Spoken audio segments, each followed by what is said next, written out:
दिनांक 1 मे 2026 रोजी पहाटे 3:15 वाजता भरणे नाका SMS हॉस्पिटल समोर उभ्या असलेल्या ट्रकला मुंबई भांडूप येथून मालवण दिशेनं जात असलेल्या वॅगनरनं पाठीमागून धडक देत हा अपघात झालाय।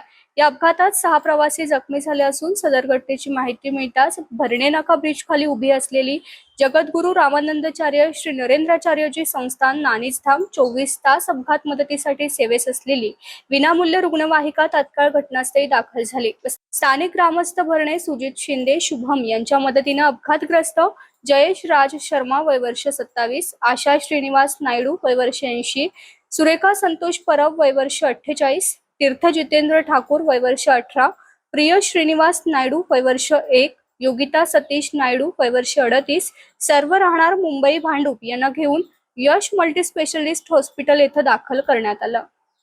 टाइम्स डिजिटलला लाईक करा, शेअर करा, सबस्क्राइब करा आणि बेल आयकॉन दाबायला विसरू नका। Times digital.